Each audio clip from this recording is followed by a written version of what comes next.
If they come, there's going to be a shot off. Oh my god, that poor unit of pikemen. Rather than me. Oh my god, that was a lot of damage.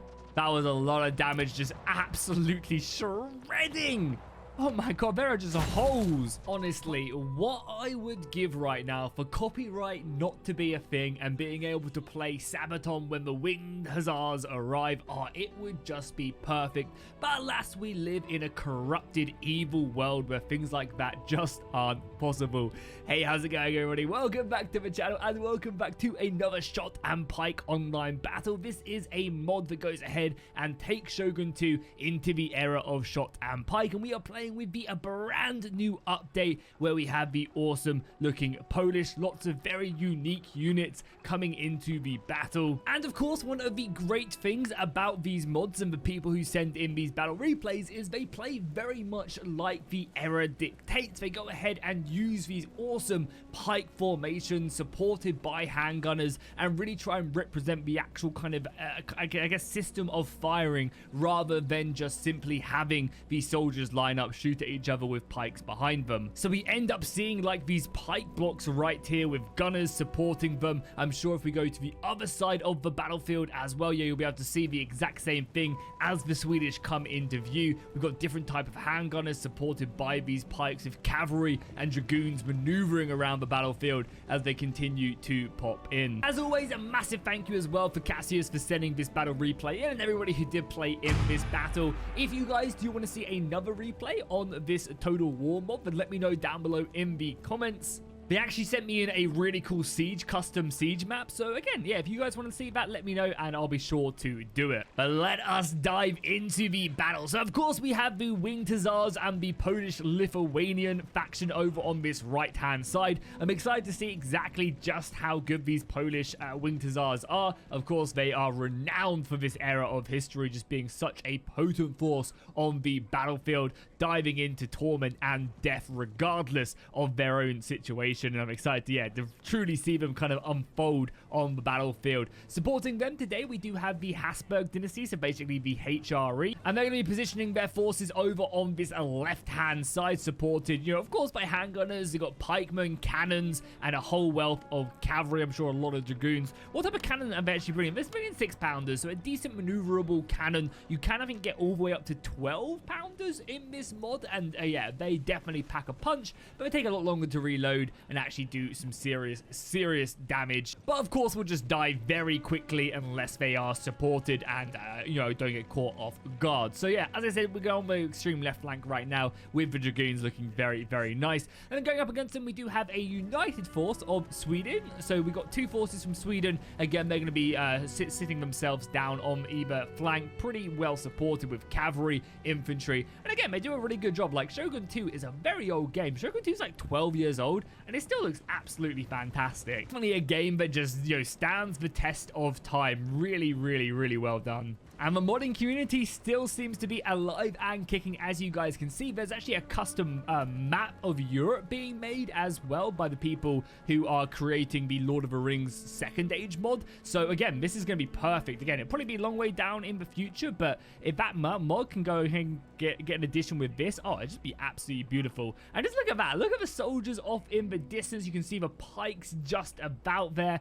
and the rest of the soldiers moving forward. This is always one thing I love about Total War and big battles like this, is being able to see the battle lines off in the distance. I think it just adds so much immersion to the battlefield. We have our first cannon volleys as well. We just missed the initial eruption, but here we go. The Swedish are setting up their cannons. Only 4-pounders, so these maybe don't have as much range as the 6 and the 12-pounders, but able to get some decent shots off and kind of just start picking away at the Polish forces. Over on this right-hand side again, we've got some more cannons.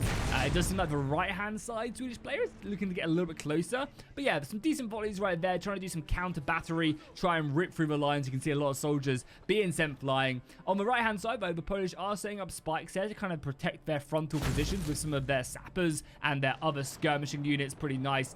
And we also have a couple volleys right there. Some of the dismounted Polish dragoons firing off against the mercenaries from the Swedish, who are now coming forward. Again, if they want to kind of charge into these, they're more than welcome to, because I imagine the winged hussars will be following, and look at them going into battle right there, ripping round the left-hand flank, taking a volley there.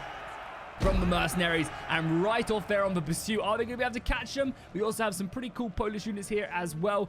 These guys look like medieval knights more so than the era appropriate units, and unfortunately being a bit out skirmished right there, taking casualties, and these dragoons playing a very nice job. We also have some more of the Swedish cavalry reinforcing here, and that was a really nice skirmish play. You've got to give props to the player. As much as we want to see the winged hussars rip through everything in their path, that was a really good play by Sweden, utilizing that skirmish capability to go and hit the enemy, fall back, let the cannon kind of do their thing. And as you can see, lots of damage coming off right here. So again, here we do have another push right there by the Swedish cavalry, getting a little bit too close this time though, and the charge goes off. Beautiful right there, taking a point blank volley, but now they're locked into melee. That is going to be brutal. If they try and pull out of there, they're going to take a lot of casualties. And again, the cavalry continue to pursue off.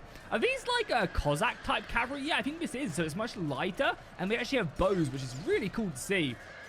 The war cries going off, trying to break the morale as much as possible, and able to send the Swedish cavalry back, taking some heavy casualties. Now, of course, the Polish don't want to overcommit here as they take another volley, but they are just looking to get stuck in. They need more support right now, and that's exactly what they are getting. The heavier Polish cavalry now pushing forward, taking volley after volley, but able to get up here and now just completely collide into the Swedish cavalry, who are now in a full-on retreat. Some of the Swedish cavalry able to hold their own with reinforcements arriving. We have again some more of the Swedish forces hitting into the left flank of the Polish, but I imagine it's only a matter of time until the winged hussars do come up. It seems like they were busy down there kind of clearing up some other supporting units as more and more soldiers come, and as you can see, they are on the march again. We want to see these lances going flying in to the Swedish forces as just battle erupts throughout the battle line.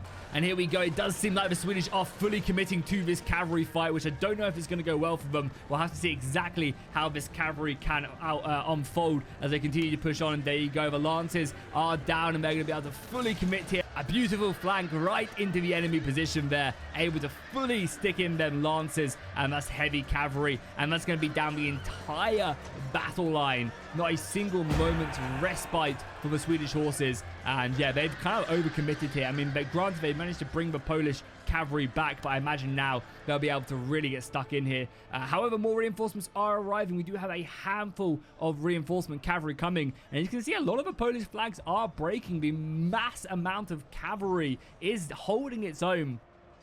They're able to get another charge in here. Are they going to be firing? And I wonder, are they going to be, yeah, they're going to be using their pistols to fire into the Polish cavalry and then charge in, apply that shock damage with that initial volley, and then get themselves stuck in. More reinforcements are flourishing in, but a lot of these piles are looking very good for the Polish. A lot of flags they're holding up as they continue just to try and mass break the enemy line. Speaking of which, we do have the volleys over on the right-hand side now as the handgunners unleash hell. And you'll be able to hear there are custom reload animations, and there are also custom sound effects as well. So a lot of the sounds you'll be hearing are completely custom made for the mob, which again just adds an extra bit of immersion. You're no longer playing in medieval Japan. You are indeed playing in the 16th, 17th century, which is just awesome, honestly. Really cool as the Swedish unleash a volley. Again, the Habsburg dynasty here, led by the amazing generals of the HRE, able to get some good volleys off in their defensive position.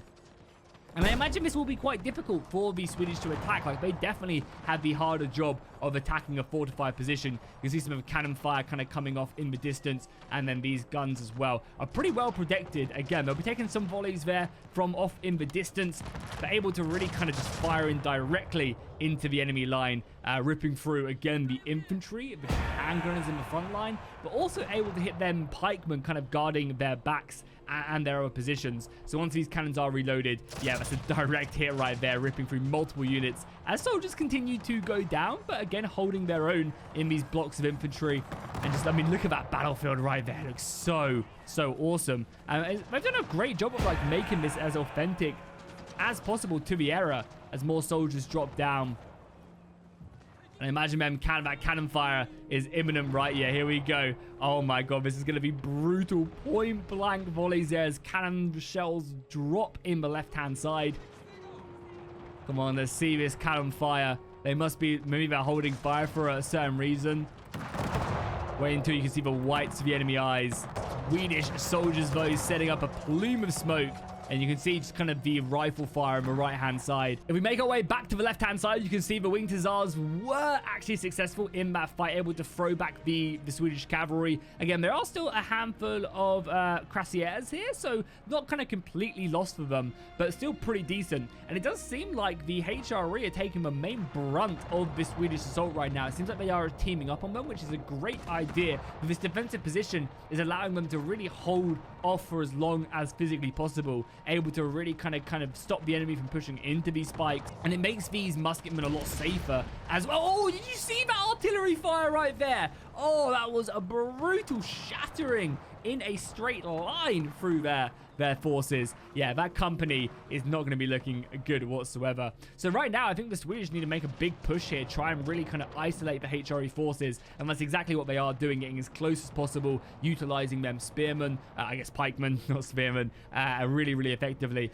And again, it's going to be up to the Polish to reinforce this line. With this cavalry advantage, we're going to be able to really kind of dictate the enemy position and kind of force them in. Yeah, again, they're like drawing infantry and handgunners to protect this flank.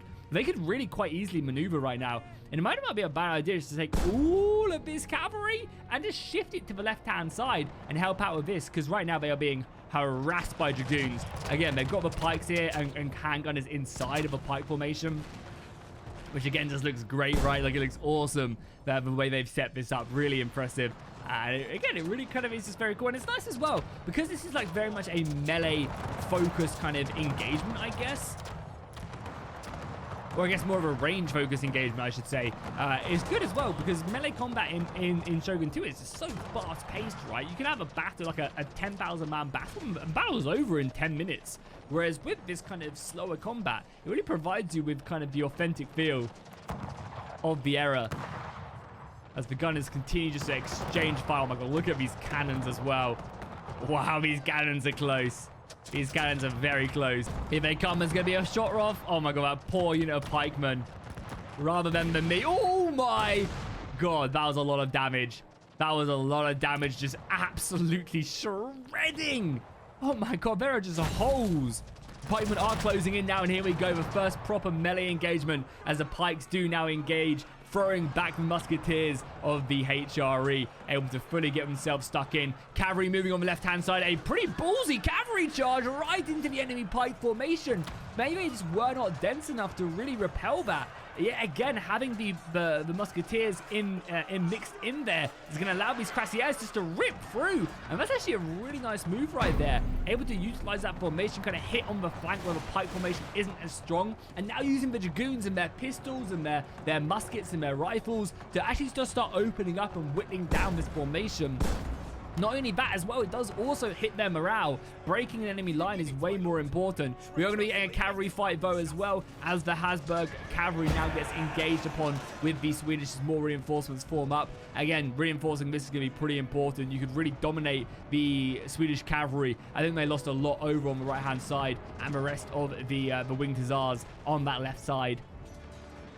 And now they've fully committed in, so the HRE should be able to commit more cavalry here and help out, but they are breaking here. The pikemen from the Swedish able to get some isolated musketeers and just start hammering away at them, doing some good damage. Forces are reforming though, as the Swedish continue to kind of protect their flanks as best as they can, looking to try and kill it. Obviously, their cannons with musket fire is never a bad idea. And it seems like the Polish are now committing men over to the right-hand side, able to kind of utilize that mobility that they have, drawing out the Swedish forces on the extreme right, and now able to kind of commit in their soldiers and link up with the HRE, which is really proving effective. Look at that morale dropping as the pikes now do commit into battle. This unit of pikes, I think, forming a bit of a square block there, trying to protect from every side. That's going to make them extremely vulnerable to the Habsburg gunners, and these musketeers are going to fire volley after volley as the Swedish pikes continue to move up. Oh, a point-blank volley right there into this unit. Unfortunately, only killing a handful of them. The cavalry fight seems like it is going against the Swedish forces, and that's going to be detrimental. It's going to force them into a very vulnerable situation as the Swedish are completely breaking across the line. They are having a lot more success though in the center, able to overrun and able to throw up some of their Jaegers into this position. Yeah, really being successful over in the center. They should be able to completely envelop this HRE formation. That's going to make them very vulnerable to all of this cavalry. We're now going to be able to skirmish them. That guy getting cut off his horse and then just sliced down by the Habsburg Cuirassier. Beautiful stuff right there. And that is just a pile of unfortunate dead bodies there, piling up as far as the eye can see. And the HRE are really starting to curve their formation in. The cavalry are set up in a very, very nice, effective formation. And they're just basically skirmishing. The Polish don't need to overcommit to here. The Swedish on the left are breaking. All that artillery fire just ripped through that cannon there. That was brutal. That really was devastating. But yeah, the Polish is able to kind of support their ally as much as they can, reinforce this formation. But again, a beautiful cavalry charge there as well, right into the musketeers. That's going to be deadly. And that's going to be the advantage now of this battle. It's going to be the hit and run tactics of the cavalry. They can really get themselves stuck in here. But here we go, some two-handed action as they fight off against the musketeers. Some nice damage there. Hitting these units as the pikes continue to commit over the guns now, fighting over the cannons. Both sides throwing in everything they can. The Swedish do look a little bit more heavily armored here. They have obviously that chest plate on, but again, so do a lot of the Habsburg infantry as well.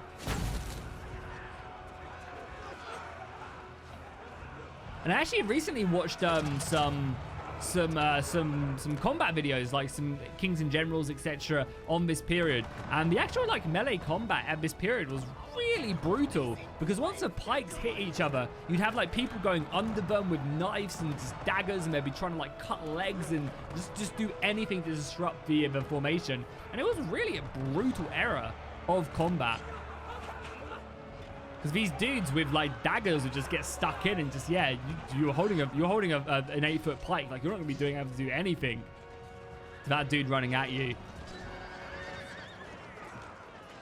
As we get more cavalry, so let's take a look at the overall battlefield right now. I mean, it's looking pretty good, I would say, for the Habsburg and Polish forces. The Swedish have had to fall back into blocks of infantry now, so obviously pikes supporting by gunners. They're supporting these 4-pounders, which we do have some good damage, but not enough. Again, these are all skirmishing, sapping companies and other units that are just very effective at kind of taking this cannon fire and firing off volleys of their own. The main fighting is definitely on this extreme left-hand side, as the HRE just try and kind of stabilize their position. Another beautiful cavalry charge there. And that's going to be the problem. As this battle does devolve, the pikes get further away from the handgunners because they get committed to the main fight, and that allows the cavalry to really commit themselves in. As soon as the handgunners are separated from their pike units, which are going to be, the pikes are fully stuck into this engagement, it allows the cavalry fight to fully get underway. And more Swedish cavalry is committing over to this left-hand side to try and support this. Again, a beautiful charge there into a pretty entrenched HRE cavalry unit. And hopefully that shock might be enough to break them. But maybe not. Again, they are supported by that infantry. Another cavalry charge here right into the back. Oh, what I think is the enemy general right there. That was a good charge there, and a bit of a missed micro by the Swedish player. Yeah, here we go. A nice little square formation just protecting their backs, but the pikes able to fully commit in there. And oh my god, that guy just got sent flying. Who is he fighting? Oh, he's fighting a pike? Look at him go. He's trying his best. He's trying to get through there. Just duck, my man. Oh my god, he is. Oh, look at this dude go. What an absolute Chad. Absolute Chad. But I don't know. It's not looking good. It just seems like the Polish have fully surrounded these guys and are now just completely skirmishing them with their own forces. Yeah, able to really commit in here and do a serious amount of damage. And yeah, even though the cannons are alive, they've got, what, 1 unit of musketeers? And that is it. The rest is basically pikemen. And they're going to be able to just shoot away, take these guys down bit by bit. And these guys have routed. Wow, these guys are routed. These are like full units and they're just shattered. That is very unfortunate. The Swedish are still putting up some form of resistance, though. Do not count them out just yet. Their cavalry committed in here, able to surround and hopefully kill this Habsburg general. So you can take him down. That gives you a little glimmer of hope in this battle. But I don't know how long that hope is going to be still stuck in. Look at that helm. Oh my god, that guy's face. That texture is a little bit messed up, it would seem. Yeah, that unit just seemed a little bit messed up, but maybe that's what they utilize to scare their enemies as the cavalry reforms here. Just looking to kind of pick up any of these other units and yeah, finishing them off. And that's going to probably pretty much be the battle at this point. Of course, they're going to reform to deal with this, but once the Polish deal with this block, and as you can see, the pikes are having to form this this square to try their best. It's just not going to be enough. A really cool thing you could actually do is like have these two squares on the flank and have your cannon set up in the center. It made them very hard to charge. But the sheer amount of musket fire coming in is breaking a lot of these units. The cavalry is surrounding them. And yeah, this poor, I guess, regiment of soldiers just does not stand a chance. They are completely enveloped right now with musket fire picking away. And yeah, it's only a matter of time until they do break. And as you can see, some more of the winged hussars being brought over to this left-hand side to help out on the Swedish line. The Swedish are still forming their kind of resemblance of, I guess, what they have left. We've got some cavalry here, some dragoons firing off musket men, and then a handful of pikemen, along with this cool command staff as well. These guys are used to basically just like buff up the enemy soldiers. Oh, sorry, buff up your own soldiers, keep them rallied. Yeah, you can see on the left-hand side, they're just basically in pockets of routing units, and yeah, unfortunately, their time will be. I feel like this is like very representative of the era as well. Like I feel like this happened a lot of times where forces would be surrounded and the pikes would just form up as best as they can. You can see the musketeers are like embedding themselves in the pikes right there. The cavalry are kind of charging in. The winged hussars are looking to break the enemy, charge after charge. The Swedish are holding bravely though as gunfire comes in. Their own pikes are forming up, and you can see the Swedish are having to turn. And again, once this unit's engaged, it's going to leave the rest of the soldiers very vulnerable. And now the musket fire can really look to kind of focus in on this. Again, more cavalry charges and infantry being brought up by the Polish, who are now surrounding them. And these brave Swedish are trying to hold. There you go. They are breaking. Are we going to get a charge here? The winged hussars setting themselves up, taking that volley, moving so slowly as well. It's because this unit is exhausted. Their fatigue is so high. And there you go. They didn't care, charging straight into the pikemen. But that's going to be enough to just fully break them. There you go. The Swedish on the right-hand side are gone. The left-hand side, they are forming up somewhat of a defense. But there's barely any of them left now. Still pretty nice that they managed to set this up, though. A handful of soldiers coming back to the fight. That is going to be it. That's going to be GG, I think. A few pockets of resistance where these soldiers are better just to flee with their lives and live to fight another day. The winged hussars proving their worth. And really, it did come down to that right-hand side. That huge cavalry brawl right here was just intense. But, of course, the Polish coming out on top in that engagement, able to fire off a few volleys of these routing soldiers. I think that breaks the Geneva Convention, but I guess the Geneva Convention hasn't been made yet. So, hey, war crimes ahoy. And here we go. I think this is going to be the final part of the battle. The last of the enemy forces being routed from the battlefield. I don't think anything is left. And you can just see the sheer devastation that was caused here with cannon fire, musket fire, and another victorious battle today indeed. Yeah, that was a decent battle from the Polish and the HRE, able to hold their own throughout the entire engagement. Pretty impressive right there. You can also see as well the custom artwork as well, looking very good. Take a look at the unit statistics, the kills right there. Yeah, some pretty decent kills right there from the enemy general, and the hussars doing a pretty juicy job right there. 500 kills, wow, on this unit of pikemen. That's not bad. They pretty much got the entire unit wiped out, but still good nonetheless. If you guys enjoyed this, let me know. As I said, I have a few more replays that you guys are more than welcome to see if you guys want to. So drop a like, drop a comment down below. Let me know again if there's any other mods you want me to go and cover on the channel. And I'll see you guys in the next one.